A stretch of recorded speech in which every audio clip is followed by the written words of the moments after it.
It's, well, liberals not the only ones against Paul Ryan's plan. Ron Paul also not a fan, not because it goes too far, but because the presidential candidate says it doesn't go far enough. He joins it right now. Congressman, you don't like this because it's tepid. What do you mean?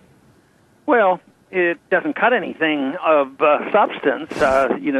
The debt is going to continue to go up. There's not any one agency that's going to be removed.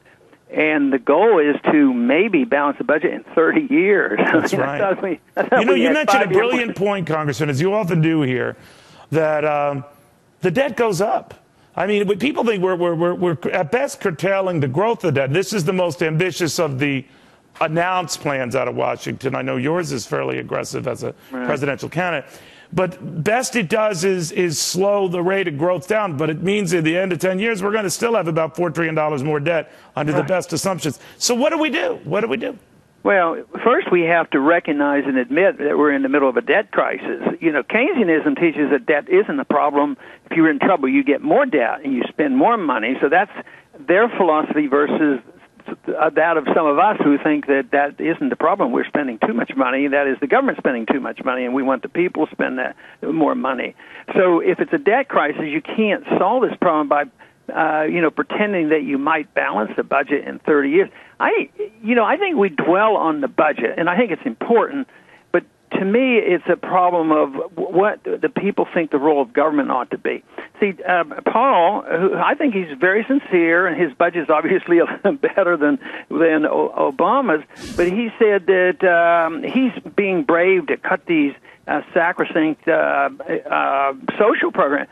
But he adds money to the militarism overseas, to the warmongering going on. They won't touch that. And in my program, matter of fact, I address that first. I want to get home so that you don't have to attack child health care or Medicare, even though those programs are bankrupt. You have to deal with them. But even in my first year of cutting $1 trillion, I don't touch that stuff, mainly to make the point. But think of it, Congressman. Look at the wrath that Paul Ryan is getting for a plan that, compared to yours, is mild.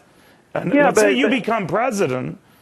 Boy, hell is going to blow up. I think I would have a lot less wrath because the progressives would like it. I'm not going after the benefits, the Medicare. I'm not doing that initially. That comes, on the way out. But I would cut the money that they're screaming about is this overseas militarism.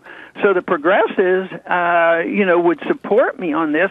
And if you're a reasonable conservative, you would support me too, because you would know that deficits are bad and you don't get more defense just by spending more money in the military. And we're winning that argument. Congress, it sounds to me like your only distinction is you would be a more fair and balanced agitator. In other words, you'd get Republicans annoyed, you get Democrats annoyed, but I still think you're going to get a lot of people annoyed, right? I see people coming together because those who are tired of the wars, and that's more and more, 60-some% of the people now want to come home from Afghanistan. And we're winning that argument that we don't need to be the policemen of the world and we can't afford it. Right. So why not cut there? That to me, when I'm speaking to the crowds, this makes sense to them. They say, yeah, why are we spending so much money overseas?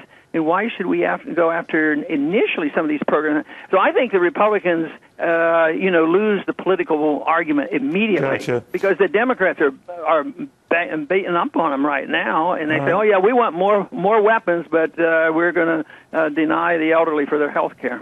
Okay. Ron Paul, I could spend a half hour with you, maybe soon again.